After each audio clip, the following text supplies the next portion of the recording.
రోజులుగా కరెక్ట్గా నెల రోజుల క్రితం ప్రవీణ్ పగడాల గారు చనిపోయారు, ఆయన చంపేశారు, హత్య చేయబడ్డారు అని ఎన్నో అనుమానాలు, మేము పలు అనుమానాలని మీడియా ముఖంగా వెల్లడిపరిచాము. అయినప్పటికీ కూడా మాకేది కూడా డిపార్ట్మెంట్ వారి నుంచి, గవర్నమెంట్ వారి నుంచి స్పష్టత రాలేదు. ఆ అనుమానాలుగానే ఉండిపోయాయి. ఆ తర్వాత పోస్ట్మార్టం రిపోర్ట్ కూడా ఐజీ గారు అశోక్ గారు రిలీజ్ చేశారు.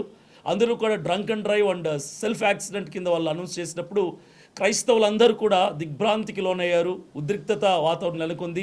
అయినప్పటికీ క్రైస్తవులందరి యొక్క ప్రేమతత్వం తిరగబాటు కాదు కాబట్టి ప్రేమతత్వం చేత మౌనం వహించి ప్రార్థించే వాళ్ళు ప్రార్థించారు, అరిచే వాళ్ళు అరుస్తున్నారు, న్యాయం కావాలని ప్రయత్నించే వాళ్ళు ప్రయత్నిస్తున్నారు.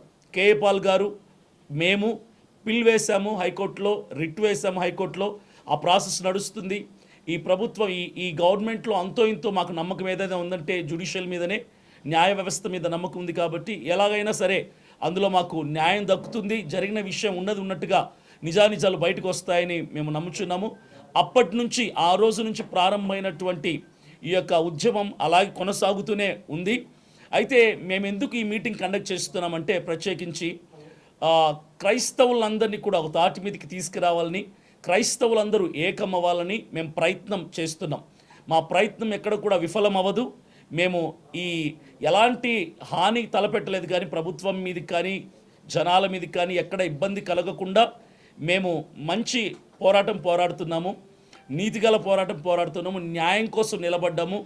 మేము ఈ మీటింగ్స్ హైదరాబాద్లో మాత్రమే కాదు, వైజాగ్లో కూడా ప్లాన్ చేస్తున్నాం. ఇలా ఒక చోట 2 చోట్ల మాత్రమే కాదు, 2 తెలుగు రాష్ట్రాల్లో, తెలంగాణ అండ్ ఆంధ్రప్రదేశ్ 2 రాష్ట్రాల్లో కూడా ప్రతి కాన్స్టిట్యుయెన్సీలో కూడా ఇలాంటి మీటింగ్స్ ఏర్పాటు చేస్తూ, క్రిస్టియన్ మెగా కాన్ఫరెన్స్లు ఏర్పాటు చేస్తూ క్రైస్తవులందరినీ ఒక తాటికి మీద తీసుకురాబోతున్నాము. క్రైస్తవుల ఓట్లన్నిటిని కూడా మేము ఏకం చేయాలన్నటువంటి ప్రయత్నం చేస్తున్నాం తప్ప దీనివల్ల ఎలాంటి హాని కానీ ఎలాంటి ఇబ్బంది కానీ కలుగు చేయాలనే ఉద్దేశం మాది కాదు. కొంతమంది మాట్లాడుతున్నారు, అంటే మీరు క్రైస్తవులను రెచ్చగొడుతున్నారా, హైందవుల మీదకి ముస్లింల మీదకి రెచ్చగొడుతున్నారా? సమస్య లేదు. హైందవులు కానీ ముస్లింలు కానీ అందరూ మా సహోదరులే. వాళ్ళ మీద ఎప్పటికీ కూడా మాకు ప్రేమే ఉంటుంది. మేము ఏకం అవటానికి, ఎందుకంటే గతంలో నుంచి చరిత్ర మనం చూసుకుంటే కూడా క్రైస్తవుల మీద, పాస్టర్ల మీద ఎన్నో దాడులు, ఎన్నో కుట్రలు, ఎన్నో హింసలు జరుగుతూనే ఉన్నాయి. కాబట్టి అలాంటి పరిస్థితుల నుంచి మమ్మల్ని మేము కాపాడుకోవటానికి, మమ్మల్ని మేము ప్రొటెక్ట్ చేసుకోవటానికి మాత్రమే క్రైస్తవులందరూ మా తాటి మీదకి తీసుకురావటానికే ఈ మీటింగ్స్ అన్నింటినీ కూడా ఏర్పాటు చేయడం జరుగుతుంది. మీడియా మిత్రులందరికీ ప్రత్యేకంగా CMDF CPF తరఫున ధన్యవాదాలు తెలియజేస్తా ఉన్నా. ఈరోజు కొన్ని కీలకమైన విషయాలు మీ దృష్టికి నేను తీసుకొని వస్తాను. సుమారు నెల రోజుల క్రితం ప్రవీణ్ గారు రాజమండ్రిలో అనుమానాస్పద స్థితిలో మరణించినటువంటి విషయం మీ అందరికీ తెలుసు. ఆ సంఘటన జరిగిన తర్వాత క్రైస్తవ సమాజం అంతా కూడా, మాలో సహజంగా డినామినేషన్స్ ఉంటాయి, CSI వాళ్ళని, లూథరన్ వాళ్ళని, RCM వాళ్ళని, పెంతకోస్తు వాళ్ళని, కల్వరి టెంపుల్ అని, కల్వరి ప్రత్యక్షత అని అనేక రకాల సంఘాలు ఉంటాయి. మాలో రకరకాల డినామినేషన్స్ ఉంటాయి.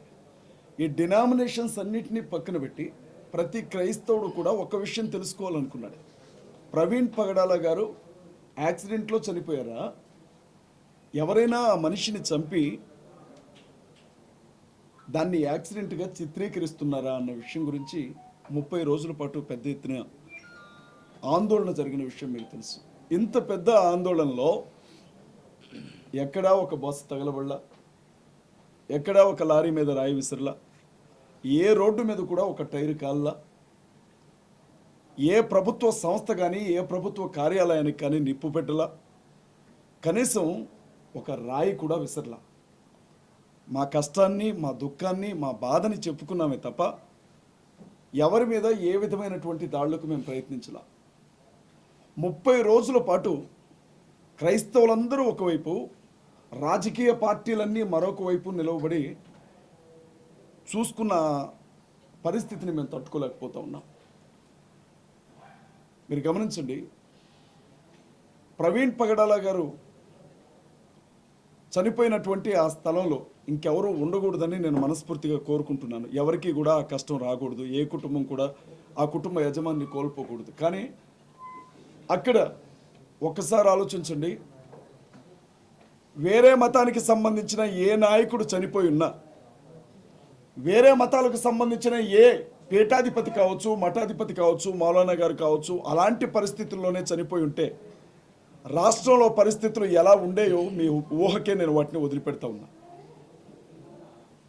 ఇంత జరిగితే ఆంధ్ర రాష్ట్రంలో కొంతంటే కొంత సానుభూతి కూడా దొరక్కపోగా ప్రవీణ్ పగడాల గారి కుటుంబానికి గొప్ప సేవకుడిని మేము పోగొట్టుకున్నామన్న దుఃఖంలో మేము ఉన్నప్పుడు ఆయన ఒక త్రాగుబోతులాగా చిత్రీకరించింది ఆంధ్ర ప్రభుత్వం.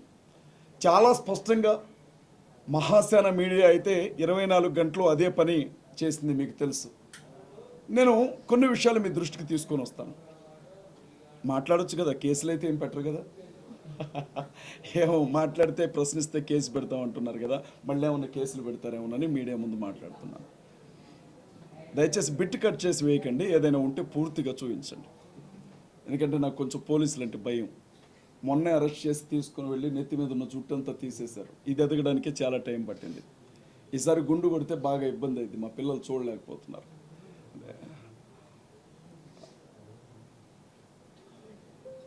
ప్రవీణ్ పగడాల గారు చనిపోయిన తర్వాత ఎస్పీ గారు ఒక ప్రెస్ మీట్ పెట్టారు, మీకు జ్ఞాపకం ఉండి ఉంటుంది. ప్రెస్ మీట్ పెట్టి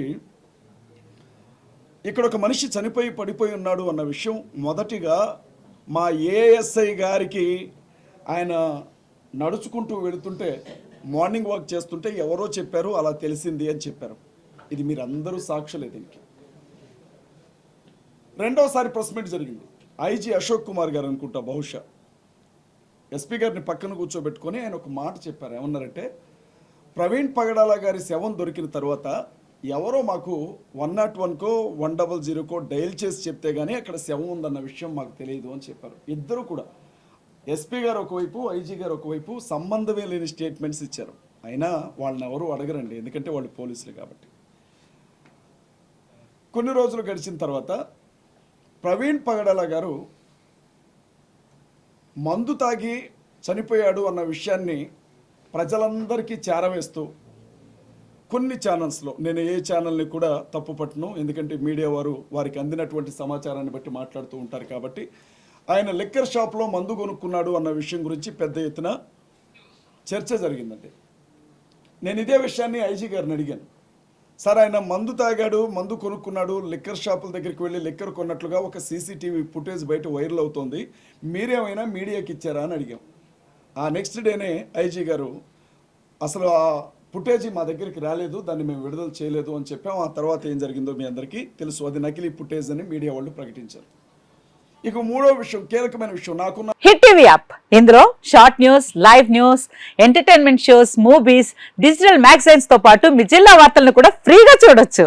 ఇంకెందుకు ఆలస్యం, వెంటనే హిట్ టీవీ యాప్ ని డౌన్లోడ్ చేసుకుని ఫ్రీగా ఎంటర్టైన్మెంట్ పొందండి. Hit TV app. Hit TV app. Please download hit TV app. Hit TV app ని ఫ్రీగా డౌన్లోడ్ చేసుకొని ఎంజాయ్ చేయండి. మీకు నచ్చిన ఎంటర్టైన్మెంట్ కోసం హిట్ టీవీ యాప్ ని ఫ్రీగా డౌన్లోడ్ చేసుకొని ఎంజాయ్ చేయండి. హిట్ టీవీ యాప్ ని డౌన్లోడ్ చేసుకుని ఆస్వాదించండి, ఆశీర్వదించండి. ఇంతమంది సెలబ్రిటీలు హిట్ టీవీ యాప్ ని డౌన్లోడ్ చేసుకోండి అని చెప్తున్నారంటే ఎంత మంచి యాప్ ఆలోచించండి. అమెరికా అమెరికా అమెరికా అమెరికాలో చదవాలనుకునే వాళ్ళకి విశ్వసనీయమైన పేరు మన శౌర్య కన్సల్టెన్సీ. UK లో 1 year masters. UK లో 1 year masters. 2 years work permit up to 5 years visa. Contact Saurya Consultancy. Contact 89851 89851.